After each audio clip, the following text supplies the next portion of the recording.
మరి ఉత్తరం చూద్దామండి. హైదరాబాద్ నుంచి భారతి రాస్తున్నారు.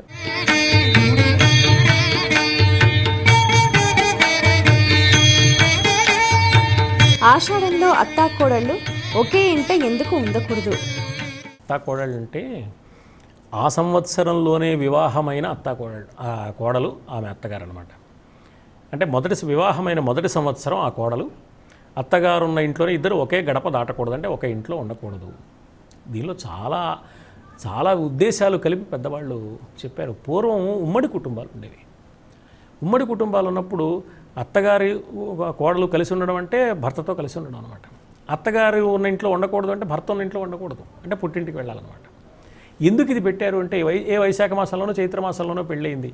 పెళ్ళైన తర్వాత కొద్ది రోజులకి ఇంకా పూర్తిగా అత్తవారింట్లో అలవాటు పడకుండా పుట్టింటి వాళ్ళ మీద మమకారం మిగిలి ఉంటుంది కదా, అందుకని కొన్నాళ్ళు కాస్త మళ్ళీ పుట్టింటికి వెళ్ళి అందరినీ చూసేస్తే ఆమెకు హాయిగా ఉంటుంది మనస్సుకి. ఇది ఆమె మనస్సును దృష్టిలో పెట్టుకుని చేసిన మాట. ఈవేళ ఆధునిక యుగంలో ఆశ్రమ కళాశాలల్లో పాఠశాలల్లో హోమ్సిక్ హాలిడేస్ అని ఇస్తున్నారు. ఎందుకు అంటే చేరగానే రేపటి నుంచే నువ్వు ఇందులో ఉండాలి అనకంటే కొంచెం విశ్రాంతి, కాస్త ఒక్కసారి ఇంటికి వెళ్ళి మళ్ళీ అమ్మని నాన్నని చూస్తే పిల్లవాడికి ఎలా బాగుంటుందో ఒక్కసారి పుట్టినింటికి వెళ్ళొస్తే ఆమెకు బాగుంటుంది. ఈ కారణంగా ఇది ఏర్పాటు చేశారు. ఇది ఒక అంశం. ఇంకా రెండో అంశం ఏమిటంటే చైత్రంలోనో వైశాఖంలోనో వివాహం జరిగితే కాపురానికి వచ్చిన కొద్ది రోజులకి ఆషాఢం వస్తుంది కాబట్టి ఆషాఢంలో భార్యాభర్తలు ఒకచోట లేకుండా ఉండడం వల్ల మండు వేసవిలో ప్రసవం కలిగే ప్రమాదం తప్పుతుంది. కాలగణన లెక్క వేసుకుంటే ఇక్కడి నుంచి 6+3 9 నెలలు వేసుకుంటే సరిగ్గా చైత్ర మాసం ప్రారంభం నాటికి వైశాఖ మాసం ప్రారంభం మండుటెండలు వచ్చే వేళకు పుత్రోదయం అయ్యే ఇబ్బంది ఉంటుంది. మండు వేసవిలో పురుడు పోసుకోవడం కొంచెం ఇబ్బందికరమైన ఆ రోజుల్లో ఏర్పడ్డ విధానం ఇది. ఈ రెండింటితో పాటు మరొక అంశం కూడా ఇందులో ముడిపడి ఉన్నది. అదేమిటి అంటే ఒక చోట పెరిగింది, ఓ పుట్టింట్లో కొన్ని పద్ధతుల ప్రకారం కొత్తగా ఒక ఇంట్లోకి వచ్చిన ఈమెకి ఏమనిపిస్తుందంటే నేను ఇంకా అలవాటు పడాలి కదా ఇక్కడ పద్ధతులకి, ఈ పద్ధతులనే నాకు కొంచెం విచిత్రంగా ఉన్నాయి, విడ్డూరంగా ఉన్నాయి, ఇవి ఇలా కాకుండా మా ఇంట్లో ఉన్నట్టుగా ఉంటే బాగుండని అమ్మాయికి అనిపించవచ్చు, తప్పేం లేదు. అత్తగారికి ఏమనిపిస్తుంది, మా ఇంటికి వచ్చిన తర్వాత మా పద్ధతి పాటించాలి కదా అని అత్తగారికి అనిపిస్తుంది. ఎప్పుడైతే ఇది ఒక నెల 2 నెలలు గడిచిందో మొదటి పరిచయంలో పెళ్ళైన కొత్తల్లో ఈ విషయాలు రావు, నెమ్మదిగా వస్తాయి.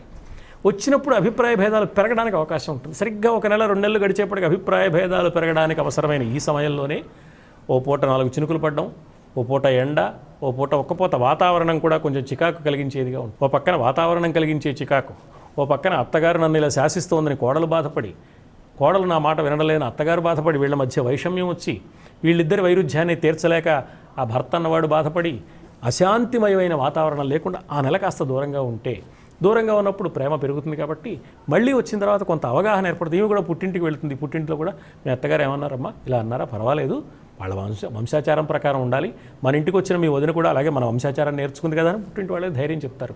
ఆమెకు విశ్వాసం కలుగుతుంది. ఇది దోహదం చేస్తుంది మళ్ళీ కలయికకు. కుటుంబాలు ప్రశాంతంగా హాయిగా గృహస్థ జీవితం సజావుగా సాగడానికి ఇంత దృష్టిలో పెట్టుకుని మన పెద్దలు ఏర్పాటు చేశారు. అంటే మన పెద్దలు ఏం చేసినా 3 దశలుగా ఉపయోగపడే పద్ధతి చేస్తారు. 1 భౌతికం, 2 సామాజికం, 3 ఆధ్యాత్మికం. ఈ 3 దశలు ఆలోచిస్తారు కానీ ఏదో ఒకదాని మీద దృష్టి కలిగిన వారు కాదు. భౌతికంగా ఉపయోగపడాలి, సామాజికంగా ప్రయోజనం ఉండాలి, ఆధ్యాత్మికంగా ప్రయోజనం ఉండాలి.